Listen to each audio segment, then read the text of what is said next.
Hi, my friends. Today I want to present you a new story. Enjoy watching it. Airports have a strange way of making time feel irrelevant. Like a no man's land where people rush through, their faces tense with the anticipation of leaving or arriving. I was just another one of those faces, blending into the crowd, moving on autopilot through the chaos of Gate B19. I didn't know it then, but that morning would change everything. I had been living on borrowed time, moving through life with a numbness that was easier than facing the past. It had been 20 years since I last saw Darcy or held Anaya in my arms. 20 years since I walked away from them, telling myself they were better off without me. I had believed it at the time, or at least convinced myself that leaving was somehow an act of kindness. But that illusion shattered the second I saw them. I caught a glimpse of Darcy first, just a flash of familiarity in the sea of strangers. My heart skipped a beat, and I stopped dead in my tracks, barely aware of the people brushing past me in their hurry. She looked different, of course, older, thinner. The softness in her face had been replaced by lines that hinted at years of stress and heartache. Her hair was streaked with silver, pulled back in a way that made her seem fragile, but it was undeniably her. And then I saw the girl standing beside her. She was tall, with long dark hair and a look of quiet impatience. I couldn't stop staring. My chest tightened as I realized what I was seeing, what I was feeling. That girl, Anaya, could have been more than 20, the same age as the years I'd been gone. She looked like me. The resemblance was unmistakable. The curve of her jawline, the way her brow furrowed in concentration, the dark eyes that held the same intensity I once had. I felt a wave of nausea roll through me. My legs suddenly unsteady as the reality hit me like a freight train. That's my daughter. I took a hesitant step forward, unsure of what to do. My throat was dry, and a million thoughts raced through my mind. Could I just approach them? What would I say? Would they even recognize me? No, there was no way Anaya would remember me. She had been a baby when I left. But Darcy would know. She'd never forget the man who had deserted her. Before I could decide, Darcy turned, her eyes sweeping across the crowd. For a split second, her gaze met mine. I felt my breath catch in my chest as recognition flickered in her eyes. Just a flicker, and then it was gone, replaced by a hardened expression I couldn't read. She turned back to Anaya, pulling her daughter's arm gently. "Let's go," I heard her say, her voice distant, carried by the hum of the crowd. I watched them walk away, my feet frozen to the floor. My chance, my moment, slipped away just as easily as they disappeared into the throng of passengers heading for the gates.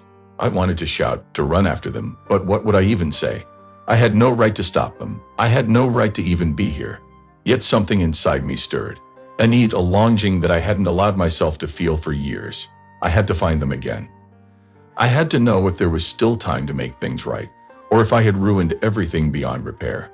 "Excuse me," a man muttered as he brushed past me, snapping me back to reality. I took a deep breath, forcing my feet to move. I couldn't lose them again, not like this. This time I had to try.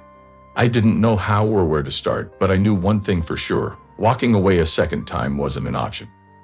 After that brief, jarring encounter at the airport, I couldn't shake the image of Darcy and Anaya from my mind. The way they disappeared into the crowd haunted me. That glimpse of Anaya, grown and full of life, yet a complete stranger to me, gnawed at my insides. I knew I couldn't leave things like that. Not again. I found myself back at home, sitting in my cramped apartment, staring at the photograph I kept buried at the bottom of a drawer. It was the last picture I had of us, Darcy, Anaya, and me. Anaya had been just a baby then, her tiny hand gripping my finger. Darcy looked happy, content. That life, once so close, now felt like another world entirely. I reached for the phone, dialing the number of the only person I could think of to help me. "Ben," I said when my old friend answered, "I need a favor, a big one." Ben had always been the fixer, the guy who knew how to get things done. We hadn't talked much over the years, but he owed me a couple of favors. More than that, I knew he'd understand. "What's this about?" he asked, his tone wary. "I need to find someone. Darcy and my daughter." There was silence on the other end. "I didn't even know you had a daughter, Philip." "Neither did I muttered under my breath. "It's a long story." Ben sighed. "All right, give me what you've got. Where did you see them?" I recounted the airport encounter, every detail I could remember. Ben listened quietly, then said, "Okay, I'll see what I can do. But you need to be sure about this. You can't go digging into their lives and then just vanish again." That's not fair to anyone. I know, I said, my voice tight. I'm not walking away this time. 2 days later, Ben called back. I found them. My heart leaped. Where? They're still in town. Darcy's been working at a local law firm. Your daughter, Anaya, just graduated from college. Looks like she's been struggling with some health issues, though. Don't have the details, but it doesn't sound good. The news hit me hard. Anaya was sick. I hadn't been there for her, hadn't even known. The guilt came flooding back, threatening to drown me. You all right? Ben asked. Yeah, I'm fine. Thanks for this. Just remember what I said, Phil. Don't mess this up. I hung up and stared at the address Ben had given me. They were so close, just a few miles away. Yet it felt like there was a wall between us, one I wasn't sure I could ever break through. The next day, I drove to their neighborhood, parking a few houses down from the address. I sat in the car for a long time, staring at the house. A modest place, the kind of home I should have been providing for them all these years. My hands gripped the steering wheel, knuckles white with tension. What if they didn't want to see me? What if they slammed the door in my face? The front door opened, and Darcy stepped out. She looked different in the daylight, less fragile than she had at the airport. Stronger. There was a resilience in her posture that made my throat tighten with emotion. And then I saw Anaya stepping out behind her, moving slowly, carefully. Even from a distance, I could tell something wasn't right. She looked pale, tired. My daughter, my flesh and blood, was suffering, and I wasn't part of her life to help. The weight of my absence felt heavier than ever. I knew I had to make a move to bridge this gap somehow. But as I sat there, watching them from afar, I realized that re-entering their lives wouldn't be as simple as knocking on the door. It was going to take more than just finding them. It was going to take earning their forgiveness, if that was even possible. I stood outside their front door, my heart pounding so loudly. I was sure it could be heard through the walls. The walk from the car had felt like a lifetime. I reached for the doorbell, but my hand hesitated, trembling just inches away. What would I even say?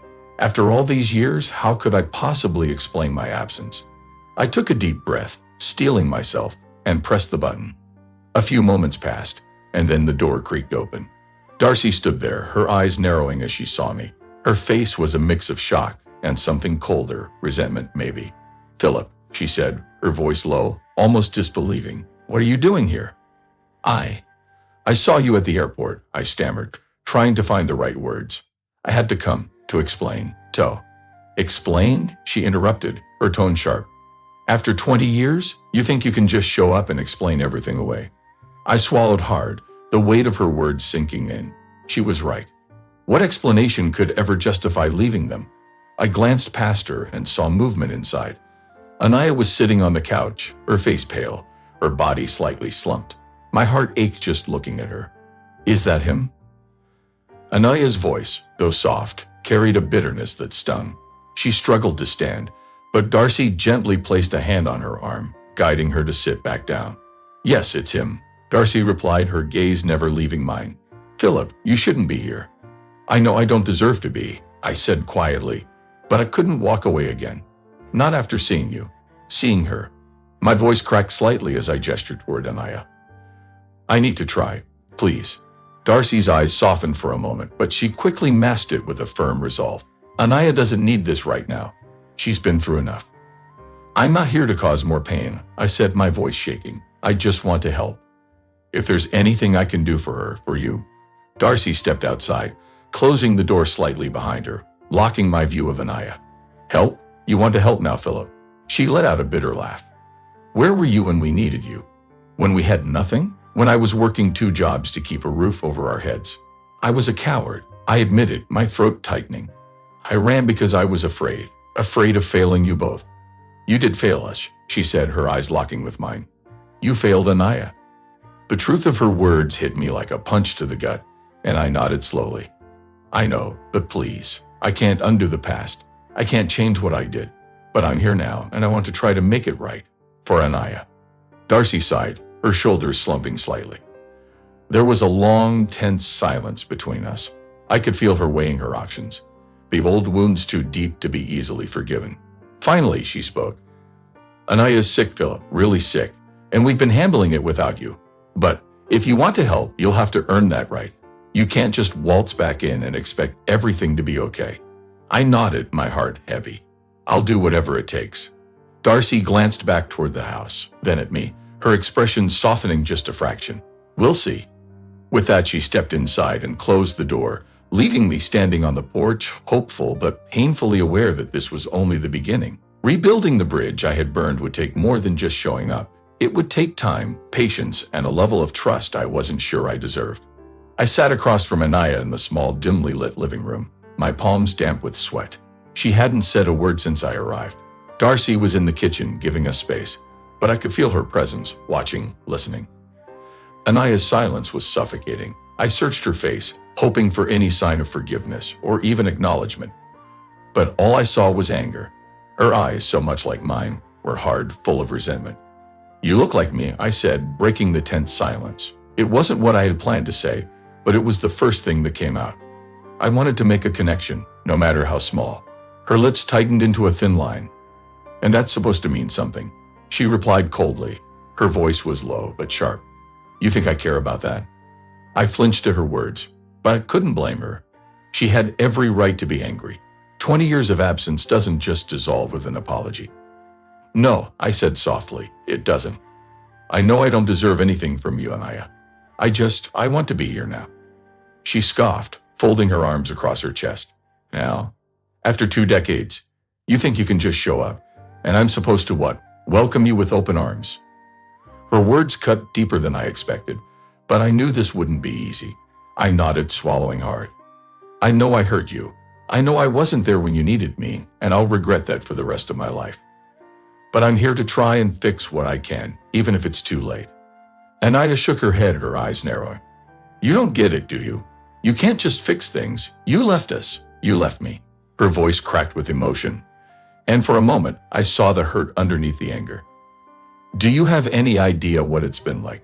Watching Mom struggle, working herself to exhaustion just to keep us afloat. And you, where were you?" Her words hung in the air, heavy with years of pain. I wanted to say something, anything, to make it better, but I couldn't. There was no justification for what I had done. "I'm sorry," I whispered, the words feeling so small compared to the magnitude of my failure. "I wish I could go back and change everything, but all I can do now is be here, for you, for both of you." Anaya's expression didn't soften. If anything, it grew colder. She leaned forward slightly, her voice steady but filled with quiet fury. "I don't need you. We don't need you. We've done just fine without you. So don't think you can come back and play the hero now." I felt the sting of rejection deep in my chest, the finality of her words sinking in. She was right. They had survived without me, and I had no right to expect forgiveness. "I understand," I said, my voice barely audible, "but I'm not giving up. I'll be here, whether you want me to or not. I'll be here until you're ready to let me in, even if it takes the rest of my life." Anaya stared at me, her expression unreadable.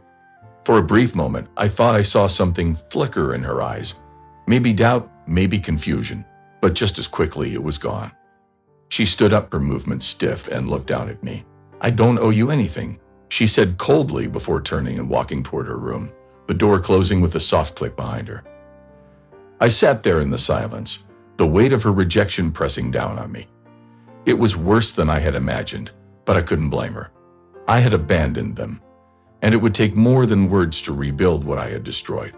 In the kitchen, Darcy watched from the doorway, her expression unreadable. She hadn't intervened, letting Anaya speak her mind. "She needs time," Darcy finally said, her voice soft but firm. "A lot of time." I nodded, knowing that time was the one thing I owed them both. Sunday morning arrived with a soft glow filtering through the windows, and I stood by the door, unsure if I should join Darcy and Anaya for church. As they prepared, Darcy glanced at me, her voice calm but carrying the weight of an unspoken invitation. "Would you like to come with us, Philip?" she asked. I hesitated. "Are you sure? I don't want to intrude." She gave me a measured look. "It's not about that. If you want to be part of our lives, this is where we find strength." I nodded, feeling a mix of apprehension and hope as I followed them out the door. The drive was silent but not cold, the tension between us softened by time. When we arrived at the small church, Darcy led the way inside. I trailed slightly behind, unsure of my place in this intimate part of their lives. As we settled into a pew, I watched the congregation welcome Darcy and Anaya like family, while I remained a stranger on the edges. During the service, the pastor spoke of forgiveness, how it must be nurtured like a seed. His words hung in the air as I thought about everything I had left behind, everything I had abandoned. When Darcy glanced at me during the sermon, I wondered if she believed in second chances. After the service, as we walked back to the car, Anaya finally spoke, her voice hesitant but less cold. "Why did you come today?" "I wanted to understand," I said, my words careful. "And I wanted to be part of what matters to you." Her response was brief, but something in her softened. It wasn't much, but it was enough for now. Over the following weeks, I spent more time with Anaya and Darcy. Little by little, I earned their trust. The moment I learned of Anaya's health condition, my heart sank. She needed a surgery that was not only expensive, but critical to saving her life. Without hesitation, I made the decision to cover the cost. Darcy was hesitant at first, pride tugging at her, but after long conversations and tearful nights, she allowed me to help. The surgery was performed in one of the best hospitals, and after hours of waiting, the doctor finally emerged, smiling. "She's going to be okay," he said. The operation was a success. A flood of relief swept through me, through all of us. Anaya's life was no longer in danger, and for the first time since I re-entered their world, I felt the weight of my past mistakes begin to lift. Months later, after Anaya had fully recovered, something shifted between Darcy and me. We found ourselves reconnecting, not just as co-parents, but as two people who had once loved each other deeply. Slowly, we rebuilt our relationship, this time with honesty and commitment. One quiet afternoon, in the warmth of a summer breeze, I proposed to Darcy again. This time with more sincerity, with more gratitude, and she said yes. We moved into my estate, the three of us together, finally a family. It wasn't perfect, and the past wasn't forgotten, but there was peace, there was forgiveness, and there was hope. For the first time in 2 decades, I could finally say I was home.